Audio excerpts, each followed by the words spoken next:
Juízo investigativo, a contaminação ilegal do santuário. Eu sou Ezequiel Gomes, você está no canal Vem Senhor Jesus e hoje continuamos a nossa jornada de estudos em torno do tema do juízo investigativo. Nesta parte desta série estamos analisando as contribuições do livro de Levítico para a compreensão adventista em torno deste tema. No vídeo anterior eu falei sobre a contaminação legal do santuário. E para a gente resumir, o que é a contaminação legal?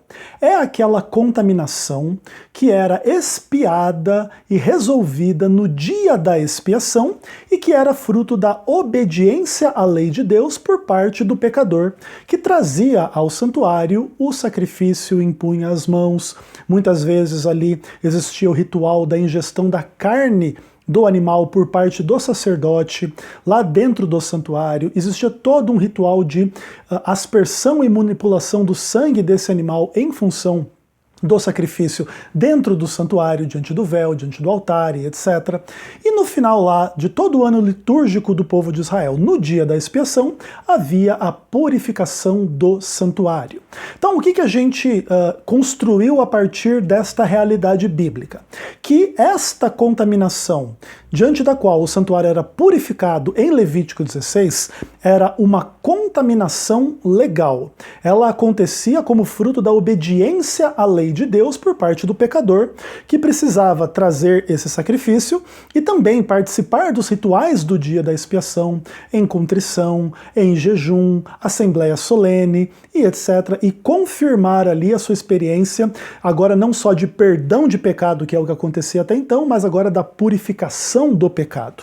E aí o verso 30 do capítulo 16 diz, né, e sereis purificados de todos os vossos pecados perante o Senhor. Então o resultado desta purificação do santuário em função da contaminação legal é a salvação do povo que cumpria a lei de Deus em função aí de todos os rituais do santuário. Beleza? Legal?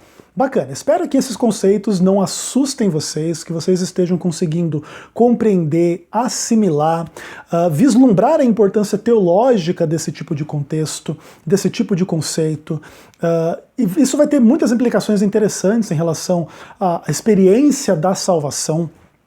Mas existe um outro lado dessa moeda, que é um lado assim bem sinistro, bem triste, bem pesado, que está contextualizado em função de algumas questões.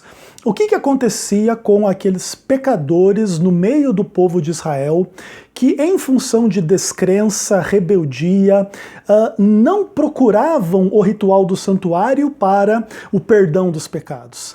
E aquelas pessoas que vinham lá no santuário adorar a Deus supostamente nos termos do santuário, mas que iam ali simplesmente cumprir um formalismo religioso e na sua vida de fato havia todo tipo de abominação e transgressão e não estavam dispostos a cumprir de fato os rituais.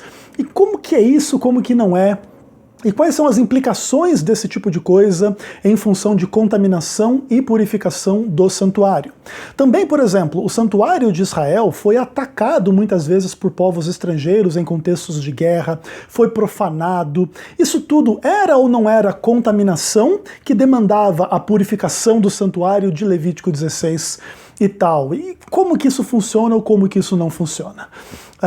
É bastante interessante a gente perceber algumas questões bíblicas em torno do assunto, para a gente construir a nossa mentalidade a partir da palavra de Deus, que acho que é o mais importante em todos os casos. É a gente ter uma fé bíblica e baseada na Bíblia. Então, a partir desse contexto inicial, eu gostaria de mostrar para vocês alguns casos bíblicos de contaminação ilegal do santuário e como que isso era resolvido dentro da mentalidade do culto de Israel. Se isso era resolvido no dia da expiação ou não, e em caso negativo, como que isso era resolvido? E quais são as implicações disso em relação à nossa compreensão, por exemplo, do livro de Daniel e da purificação do santuário celestial, não mais simplesmente do santuário israelita, do santuário terrestre. Tudo muito interessante, e aí vamos construindo paulatinamente a nossa visão a partir da palavra de Deus.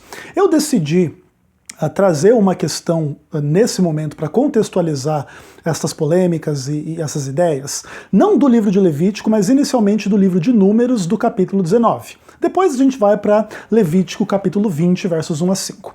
Mas inicialmente vamos trabalhar aqui um conceito bem próximo aí de tudo que a gente está estudando no livro de Levítico, agora no próximo livro do Pentateuco, que é o livro de Números, capítulo 19. Todo o contexto ali da novilha vermelha e da água purificadora em função das cinzas dessa novilha vermelha. O que isso tudo vai querer dizer dentro desse contexto? Vamos dar uma lidinha aí. Números 19, a partir do verso 1.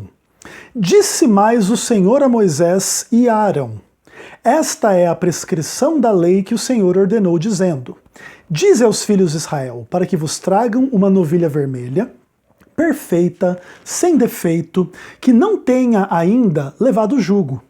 Entregá-la-eis a Eleazar o sacerdote. Este a tirará para fora do arraial e será imolada diante dele. Eleazar o sacerdote tomará do sangue com o dedo e dele aspergirá para a frente da tenda da congregação 7 vezes.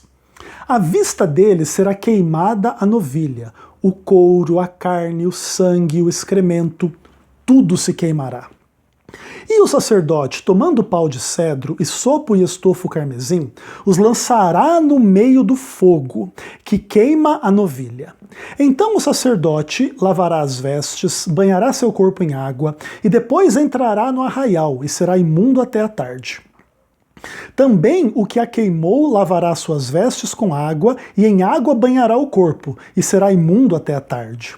Um homem limpo ajuntará a cinza da novilha e a depositará fora do arraial, num lugar limpo, e será ela guardada para a congregação dos filhos de Israel, para a água purificadora, é oferta pelo pecado. O que apanhou a cinza da novilha lavará as vestes e será imundo até a tarde. Isto será por estatuto perpétuo aos filhos de Israel, e ao estrangeiro que habita no meio deles. Aquele que tocar em algum morto, cadáver de algum homem, imundo será 7 dias.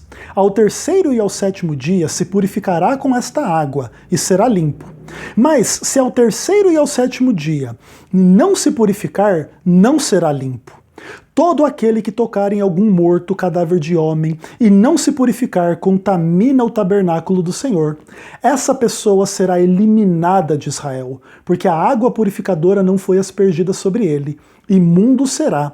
Ele está nele ainda a sua imundície. Irmãos, eu não sei se você gosta da Bíblia ou não. Talvez você goste muito dos Salmos, dos Evangelhos, das cartas de Paulo, de algum outro livro, mas muita gente, muito cristão, não gosta muito do Pentateuco, dos primeiros 5 livros da Bíblia, um pouco em função destas questões legislativas em torno de todo esse culto que dentro da nossa experiência religiosa está superado. Hoje, quando nós pecamos, nós não precisamos mais cumprir todos esses sacrifícios e rituais de purificação que pressupõem a contaminação cerimonial. Hoje a fé cristã, de alguma maneira, entende estas questões como superadas e agora a nossa purificação é pela fé em Cristo e tudo bem, não há problema. A Igreja Adventista do 7º Dia não prega um retorno ao cumprimento literal destas regras. Entretanto, essas regras contêm alguns princípios espirituais muito importantes e interessantes para a gente compreender o assunto que a gente está tratando aqui em torno das questões da purificação do santuário celestial em Daniel 8. Naturalmente, a partir dos paralelos entre Daniel e Levítico, a gente chama a atenção para esses temas no livro de Levítico, e para falar de purificação do santuário tem que falar de contaminação. E aí existem inúmeras polêmicas em torno do entendimento adventista sobre o assunto, e a gente gosta de esclarecer na Bíblia algumas questões importantes.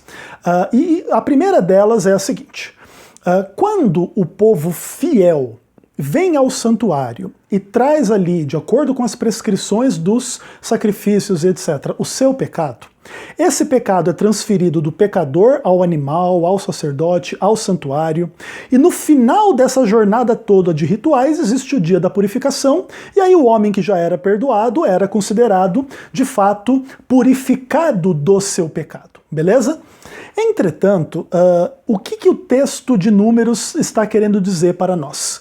Que dentro desses rituais de purificação, para que o homem pudesse estar diante de Deus, estar diante do santuário de Deus e etc., existia todo um ritual em função do contato das pessoas com cadáveres, com pessoas mortas. Dentro do culto de Israel, o contato com o cadáver torna a pessoa cerimonialmente impura. Então, uma pessoa cerimonialmente impura, ela não pode participar da adoração no santuário. Ela não pode sequer trazer o animal para o sacrifício do seu pecado. Se ela assim quiser fazer, antes de vir ao santuário para participar de todo esse culto, ela precisaria o quê?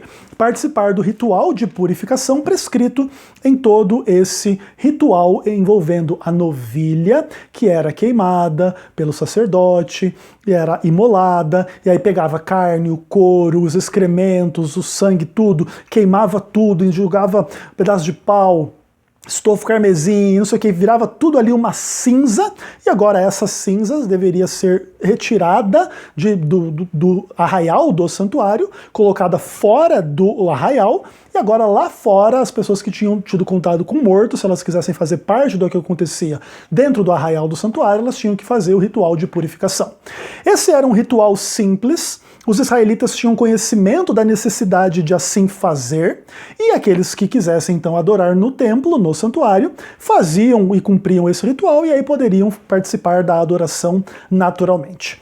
Entretanto, o que acontecia com quem desconsiderava essa lei, esse ritual, e agora se colocava lá no santuário para a adoração do culto do Antigo Testamento? Vou ler de novo o verso 13. Todo aquele que tocar em um morto e não se purificar, o que acontece? Ele contamina o santuário. Bom, agora surgiria a pergunta, bom, mas não vai ter o dia da expiação no final desse ciclo todo de adoração do santuário? Então, no dia da expiação se purifica esse homem desse pecado, que ele desconsiderou essa purificação lá da água purificadora, das cinzas da novilha, e tá tudo resolvido. Entretanto, você percebe que nesse caso, a pessoa que tocasse o morto não participasse da purificação prescrita na lei, ela contaminava o santuário do Senhor e ela deveria ser eliminada do meio de Israel em função de que ela não aspergiu a água purificadora sobre si e ela era imunda, permanecia imunda e agora essa imundície cerimonial contaminava o santuário. Perceba que nesse caso não tem dia da expiação para resolver esse problema lá no ritual anual do dia da expiação. Essa é uma contaminação ilegal do santuário. Essa contaminação é a contaminação de uma pessoa que não quer cumprir os rituais prescritos na lei de Deus, mas quer se beneficiar lá do culto no santuário, e aí ela quer ser perdoada, quer ser aceita por Deus, quer ser abençoada, mas esse ritual aí de purificação é uma besteira. Mas espera aí, o Deus que estabeleceu o culto do santuário estabeleceu esse ritual de purificação em função da pessoa que tinha contato com o morto. Então o cara que tinha contato com o morto e se colocava diante do tabernáculo para adoração, ao invés dele ser abençoado, ele era amaldiçoado. Ao invés dele ter um dia da expiação para purificá-lo do seu pecado, ele ia carregar o pecado e ele ia ser eliminado do meio do povo de Israel. Essa era uma contaminação ilegal do santuário. Ela não era feita em obediência à lei de Deus, ela era feita, inclusive, essa contaminação toda era realizada em desobediência à lei de Deus. E é por isso que o homem seria eliminado, ou seja, no final das contas, não tinha dia da expiação para isso aqui tudo redundar em salvação e purificação do pecado. Essa pessoa seria eliminada de Israel em função do seu pecado. Então aqui a gente começa a perceber um pouco da mentalidade por detrás da ideia da contaminação ilegal do santuário, que está em contraposição ao que a gente falou no vídeo anterior e na introdução desse vídeo, da contaminação legal do santuário. Eu espero que isso não esteja ficando confuso para você e que você possa com bastante calma ponderar estas questões, vai anotando os textos bíblicos, vai entendendo como que isso funciona, porque aqui em Números 19 você tem uma contaminação do santuário que não era purificada no dia da expiação. E aí você percebe que o dia da expiação era um dia para trabalhar com o conceito da contaminação legal, com o povo de Deus, com os salvos. E isso vai ter implicações importantes para a nossa análise de Daniel 8 e Daniel 7. Mas, enquanto a gente ainda não se aprofunda nessas implicações disso tudo para Daniel 7 e 8, é importante você já entender que, no contexto do culto hebraico, existiam essas diferenças entre a contaminação fruto da obediência à lei de Deus e esse tipo de contaminação que, na verdade, era uma profanação do santuário, em função da desobediência. Depois do livro de Levítico, numa das passagens assim mais dark do livro de Levítico, vai falar um pouco de uma contaminação ilegal do santuário. No capítulo 20, a partir do verso 1, a palavra de Deus diz assim: Disse mais o Senhor a Moisés: Também dirás aos filhos de Israel: Qualquer dos filhos de Israel ou dos estrangeiros que peregrinam em Israel, que der de seus filhos a Moloque, será morto. O povo da terra o apedrejará. Voltar-me-ei contra esse homem, o eliminarei do meio do povo, porque deu de seus filhos a Moloque, contaminando assim o meu santuário e profanando o meu santo nome. Se o povo da terra fechar os olhos para não ver esse homem, quando der de seus filhos a Moloque e não o matar, então eu me voltarei contra esse homem, contra a sua família, com todos os que após ele se prostituem com Moloque, e o eliminarei do meio do seu povo. Veja que aqui nós estamos tratando de um assunto muito pesado. Uma coisa importante de vocês saberem é que a contaminação legal do santuário pressupunha toda a purificação dos pecados perdoáveis das pessoas que participavam do culto em função da obediência à lei de Deus. Então, purificação do santuário em relação à contaminação legal tem que ver com pecados perdoáveis. O Antigo Testamento, o Pentateuco, fala de pecados imperdoáveis, e esses pecados não eram transferidos ao santuário, não havia expiação ou dia da expiação por eles, não havia perdão para eles, e por isso as pessoas que eram envolvidas nesses pecados imperdoáveis, elas eram eliminadas do meio do povo. Não é o meu propósito aqui me aprofundar muito no que é o pecado perdoável ou imperdoável nesse contexto. Isso também vai ter implicações lá para a noção do Novo Testamento, do pecado contra o Espírito Santo. Mas simplesmente o que aqui a gente vai dizer é que esse pecado de oferecer os filhos em sacrifício a Moloque era um pecado imperdoável. E esse pecado, o que acontece? Ele contaminava, profanava o santuário, e a pessoa que assim fizesse iria ser morta, ou pelo povo da terra, ou por Deus em pessoa. E aqui existe toda a mesma noção em relação a Números 19. A pessoa iria participar lá do culto do santuário, mas ao mesmo tempo ela estava sacrificando filho a Moloque. Então, quando ela se colocava diante do santuário, ela contaminava ou profanava o santuário. E por isso ela se tornava culpada de um pecado imperdoável e ela iria encontrar a morte. Ela iria ser condenada diante de Deus. Nesse livro aqui, 70 Semanas, Levítico e a Natureza da Profecia, o Ángel Manuel Rodrigues faz uma extensa exposição sobre Levítico 20 e todo esse conceito da contaminação ilegal do santuário. Eu não vou ler essas duas páginas que falam sobre esse assunto aqui, porque a gente já está com quase 19 minutos de vídeo e a gente iria gastar bastante tempo e eu ainda tenho muita coisa para dizer. Então o vídeo ia ficar muito longo, ia ter que talvez até mesmo editar, ia passar de meia hora de conteúdo, que é mais ou menos aí o máximo que o celular grava sem parar. Então eu não vou ler tudo isso aqui para vocês, mas é um raciocínio muito interessante. E ele fala assim que a visão dele é corroborada em parte por Ezequiel 23, versículos 38 e 39, que falam um pouco assim desse conceito e desse contexto dos israelitas que profanavam o santuário de Deus. Por quê? Porque ofereciam os filhos em sacrifício aos ídolos e se colocavam diante do santuário para adorar supostamente ao Senhor. Por exemplo, Ezequiel então 23, verso 38. Ainda isto me fizeram, No mesmo dia contaminaram o meu santuário e profanaram os meus sábados. Pois, havendo sacrificado seus filhos aos ídolos, vieram no mesmo dia ao meu santuário para o profanar, e assim o fizeram no meio da minha casa. O que iria acontecer com essas pessoas? Não tem dia da expiação para elas. Elas vão ser eliminadas do meio do povo de Israel. Elas estão contaminando o santuário em desobediência à lei de Deus, estão vivendo vidas absolutamente imorais, imundas, fazendo coisas abomináveis, e agora se colocam diante do santuário do Deus vivo, do Deus santo, e querem adorar a Deus no santuário. E a Bíblia diz que estas pessoas serão destruídas diante do Senhor. Você percebe a mentalidade muito forte com que Deus leva tudo isso? Quando você vê, mesmo no próprio livro de Ezequiel, capítulo 5, a partir do verso 11.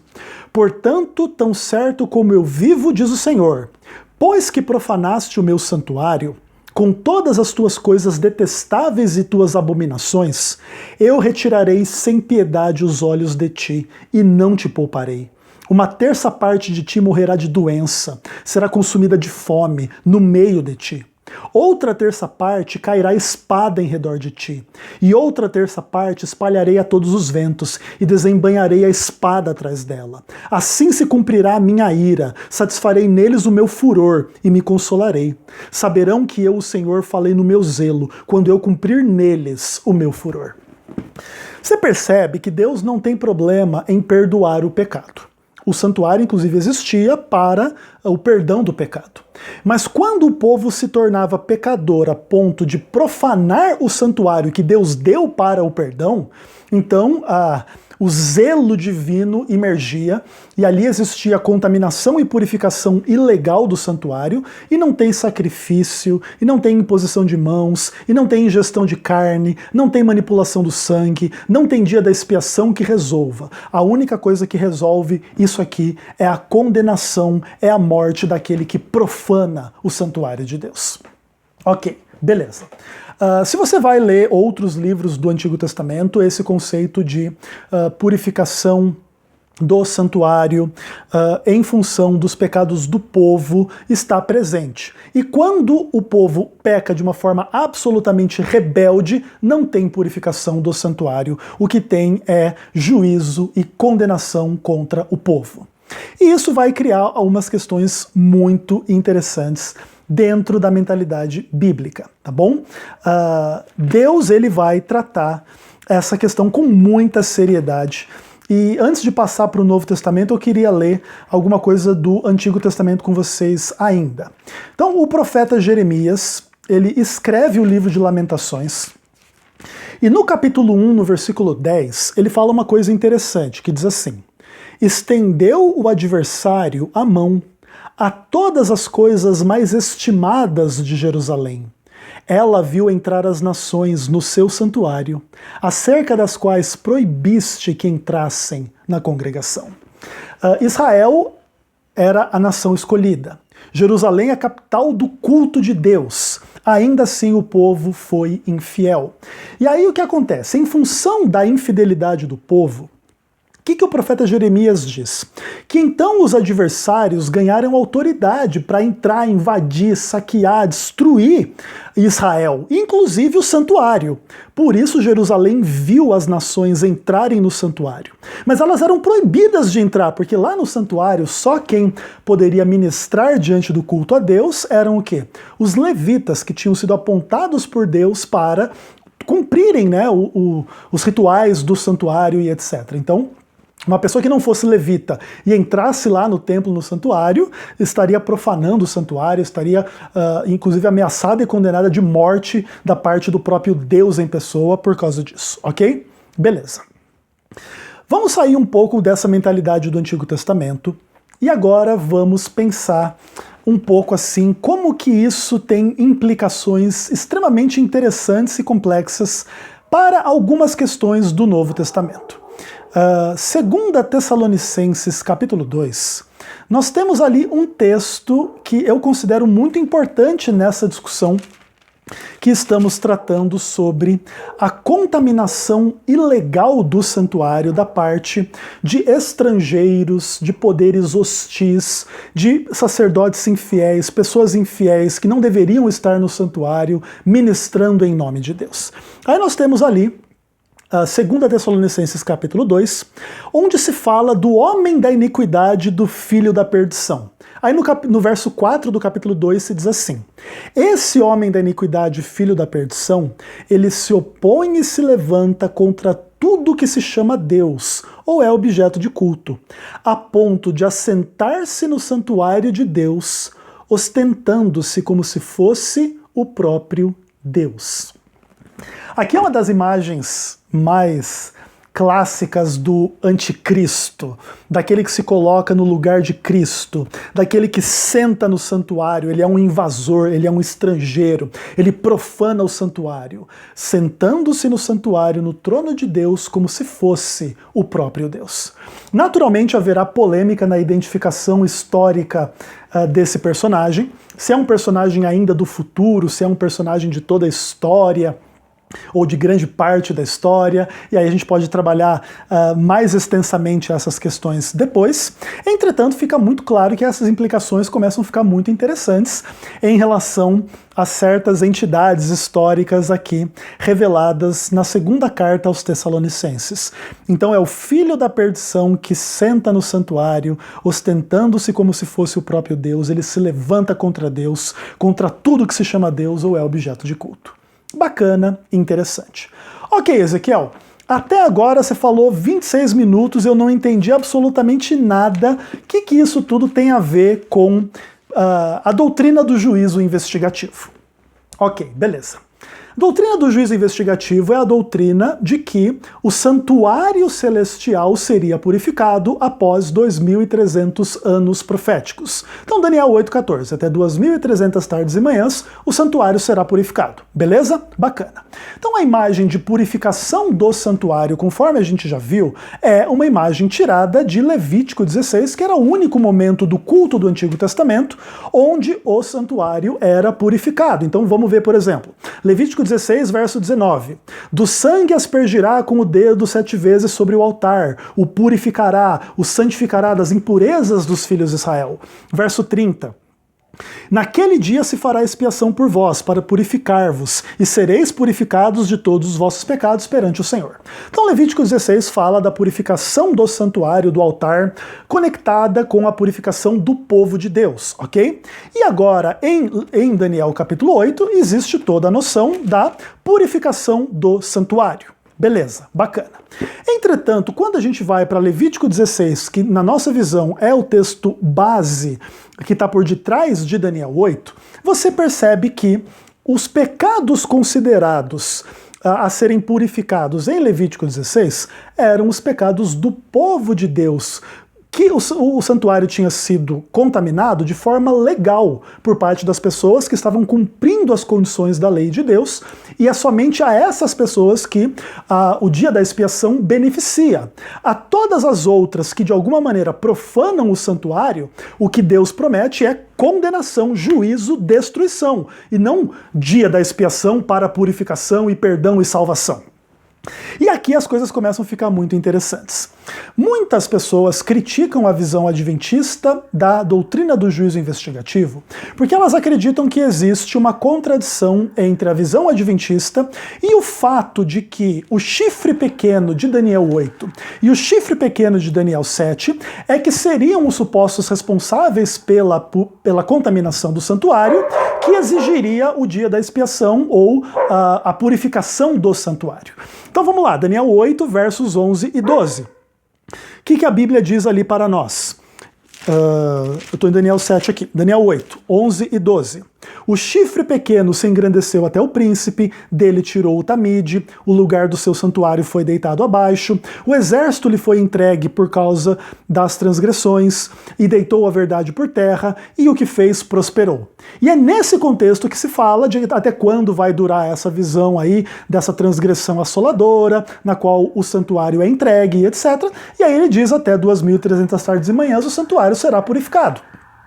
Então o que acontece? Muitas pessoas veem a ideia da purificação do santuário como uma resposta à ação do chifre pequeno. Entretanto, em Levítico a gente vê que a contaminação ilegal do santuário não era trabalhada ou resolvida no contexto da purificação do santuário. A entidade que contaminava o santuário de forma ilegal era destruída e não purificada no dia da expiação. Diante disso, a gente entende uma coisa bastante interessante. Quando a gente vê o texto paralelo de Daniel 8,14, que para nós é o texto do juízo investigativo em Daniel 7, a gente percebe que ali existe um tribunal, abrem-se livros para investigar a situação, e como resultado disso tudo, o que acontece? O povo de Deus é salvo para viver com o Filho do Homem que chega diante do Ancião de Dias nas nuvens. Então ali nós vemos Cristo e o povo de Deus sendo salvo, ok? Então o que acontece? Como a gente vê o paralelo bem claro e bem nítido entre Daniel 7 e Daniel 8, a gente entende que o fato da purificação do santuário estar descrito em Daniel 8 e o fato da salvação do povo de Deus estar descrito em Daniel 7 é mais uma das provas de que o juízo investigativo, a abertura dos livros celestiais diante do trono de Deus em Daniel 7 é paralela à purificação do santuário em Daniel 8. E a contaminação que o chifre pequeno de Daniel 7 e Daniel 8 fazem em relação ao santuário é uma contaminação ilegal, que não é purificada no dia da expiação. Adiante, a gente vai explicar um pouco mais quais são as implicações disso para a visão adventista. Mas já é bom a gente colocar as coisas nesses termos, porque isso já vai começando a responder de alguma maneira as críticas dos críticos em função do nosso entendimento, ok? Então, a partir de agora, a gente está um pouquinho mais preparado para entrarmos na exegese de Levítico 16.